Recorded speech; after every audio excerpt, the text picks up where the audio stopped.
Bon, chacun a peur de la malédiction. Chacun a peur de la malédiction. Et en tant qu'Africains, nous avons souvenance, nous avons conscience de la malédiction.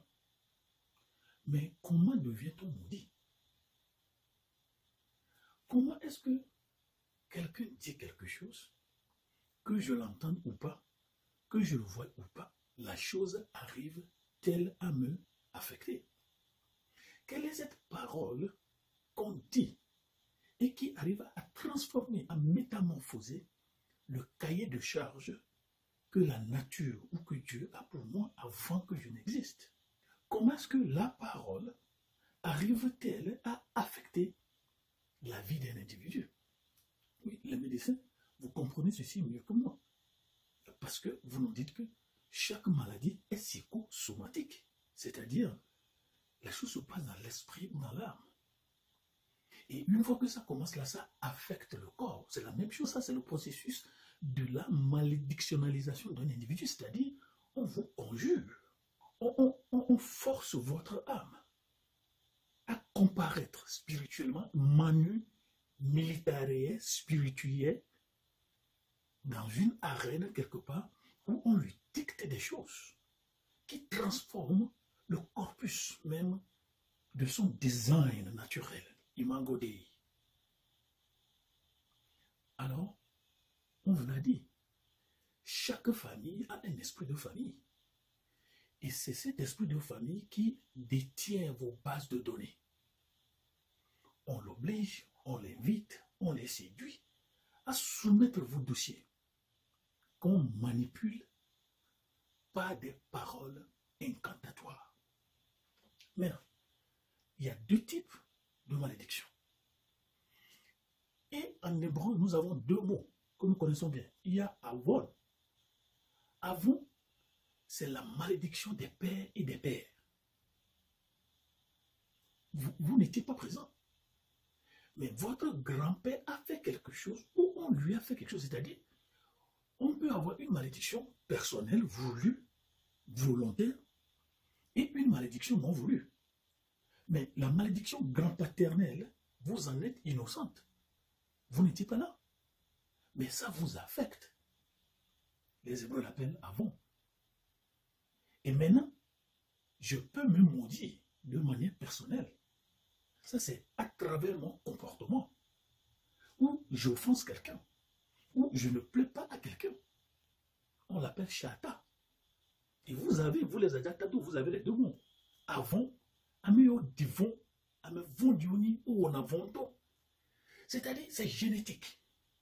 C'est comme ça ils sont. Et vous allez entendre des gens dire, dans notre famille, nous sommes comme ça. Mais ce n'est pas une joie, ce n'est pas une gloire, mais qu'est-ce qui arrive? Qu'est-ce qui fait qu'on ne peut pas se débarrasser de ce caractéristique qui caractérise notre famille depuis notre ancêtre jusqu'à nous? Sorciers, méchants, cupides, voleurs, prostituées, non mariables, non mariés. Mais on n'était pas présent. Alors, comment est-ce que le mot qu'on prononce arrive-t-il à génétiquement affecter, ou comment est-ce que la malédiction entraîne-t-elle ce qu'on appelle des prédispositions morales? C'est à travers le comportement. C'est à travers le comportement. Mais suivez ceci. Si vous allez dans la Bible, je vais être précis, Exode 12, Dieu a demandé à l'Israël, ils ont quitté l'Égypte dans le mois de Abib. Et Dieu a demandé que Abib devienne alors le premier mois de leur calendrier. Est-ce que vous comprenez? C'est comme on dirait au Togo que le mois d'avril devient le premier mois de notre année nationale. Le mois de l'indépendance. Pourquoi? Il y a une vérité là-bas. Le processus de malédiction, c'est une décalendarisation de votre vie. Pourquoi? Le cahier de charge, Jérémie 1, verset 5, Dieu ne vous a pas jeté sur la terre pour vous débrouiller. Dieu ne vous a pas jeté sur la terre pour faire un raisonnement par tâtonnement. Ou bien un raisonnement par élimination. Si ce n'est pas Kofi, c'est Kodjo. Non. Dieu nous a envoyés sur la terre à dessein. Il a un calendrier. Bon, maintenant, la malédiction, c'est de déprogrammer le processus de datation qui accompagne votre cahier de charge. Et mon père me l'a dit. On ne change jamais le cahier de charge de quelqu'un. Autrement dit, le crayon de Dieu n'a pas de gomme, ça se dit très bien. Mais c'est une vérité. Mon père m'a dit, ce qu'on fait alors, la malédiction consiste à faire quoi? À vous tuer, à vous rendre malade, ou à vous empêcher de devenir ce que Dieu a demandé que vous deveniez. En faisant quoi? On vous impose un autre comportement. Devenez voleur, prostitué, menteur, méchant. En faisant ça, vous tombez sous la malédiction de Dieu. Et votre cahier de charge ne sera pas accompli. Donc, malédiction qui déprogramme votre cahier de charge divin selon le cursus de datation. On vous fausse les dates. On vous fausse les dates. Au lieu d'avoir le bac à 17 ans, on vous programme à avoir le bac à 25 ans. Et dans certaines familles, compte tenu de la table d'adaptation, d'acceptation, d'acquisition de pouvoir que nous voulons gérer, le pouvoir auquel nos ancêtres ont fait allégeance, exige aussi des données. Si vous voulez que je sois votre soutien, votre esprit protecteur, vos premières filles ne doivent pas se marier. Ou le premier enfant de tous vos garçons aînés seront des voleurs. Mais c'était des contrats maléfiques qui ont été signés au fondement de nos nations, au fondement de nos familles, au fondement de nos villages. Vous respectez ça, je fais ça. Vous me donnez vos filles prostituées et je protège votre famille. Vous arrêtez vos enfants au PPC, je les tue tous. Ce sont des contrats qui ont été signés. Mais comment est-ce que ça nous affecte? Par le comportement. Donc, est-ce que nous ne sommes pas surpris que nombreux sommes-nous à devenir comme nos pères? Nombreuses sommes-nous à devenir comme nos mères? Mais ta maman n'a pas décidé d'être comme ça quand elle était née.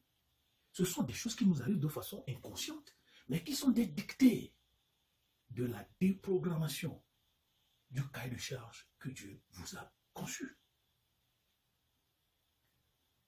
Et Dieu dit, il faut changer le calendrier. Par exemple, si nous prenons l'exemple du Togo toujours, avant le 27 avril, tout le calendrier est dicté d'où? De la France. Vous n'êtes pas autonome, vous ne vous occupez pas, vous ne vous, comment on dit ça? Vous ne vous appartenez pas. Donc maintenant, quand vous venez à Dieu, ceux qui lisent bien la Bible, 2 Corinthiens 5, 17, toutes les choses sont devenues nouvelles. Et voici, les anciennes choses sont passées. Donc, quand vous devenez chrétien, Dieu fait encore un découpage du processus de datation. On règle alors, on ramène alors votre calendrier selon le calendrier du ciel. Autrement dit, il y a quoi? Il y a un alignement entre le calendrier du ciel et votre calendrier personnel sur la terre. Tant qu'il n'y a pas ce point d'intercession entre le calendrier du ciel et le calendrier terrestre pour vous, mais vous êtes sur une malédiction. Vous n'allez jamais devenir ce que Dieu vous a créé à devenir et appelé à demeurer. Alors, maudit, c'est être empêché de devenir ce que Dieu a prévu que vous soyez. Et on le fait à partir d'une parole. Mais regardez la bonne nouvelle. Regardez la bonne nouvelle. Je vais chercher. Vous êtes maudit avant d'être né. Pourquoi? En signant le contrat ou en imposant, en dictant la malédiction à votre famille, mais vous étiez dans la famille. Vous étiez dans la génétique, dans son phénotype et dans son génotype de la famille. Vous étiez là avant d'être né.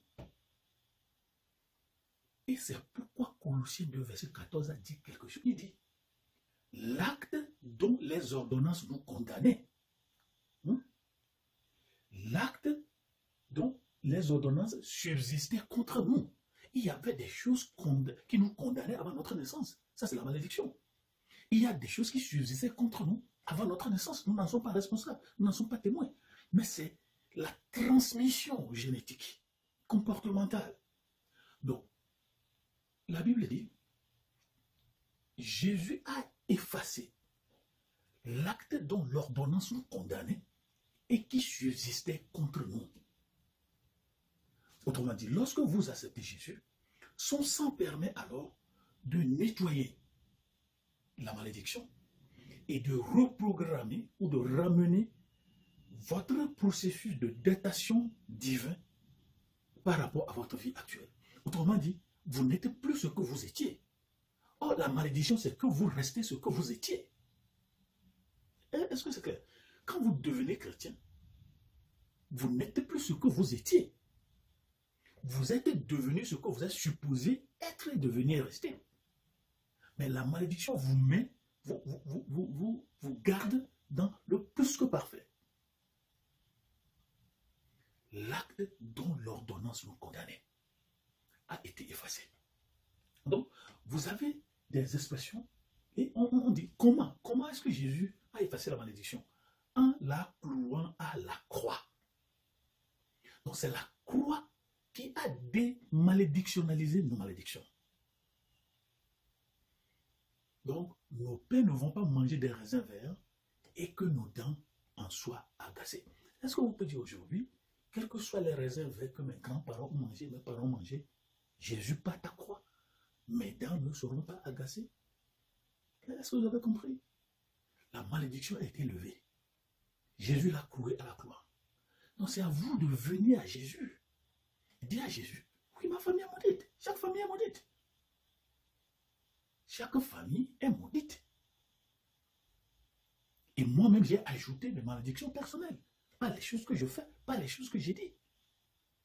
Mais tu as cloué les malédictions à la croix. Seigneur Jésus, lave-moi des malédictions et que mes dents ne soient pas agacées par les raisins verts que mes grands-parents ont mangés. Vous voulez faire cette prière? Dites à Jésus. Vous savez ce qu'il faut dire? Alors, que tout calendrier déprogrammé revienne à la normale. Et que ceux qui pèsent, le bâton qui frappe le dos de plusieurs personnes, le soleil qui tord le rein de plusieurs personnes, soit cloué à la croix. Et que l'acte dont l'ordonnance nous condamnait et qui subsistait contre nous soit effacé. Et qu'enfin nous devenions ce que nous sommes supposés devenir.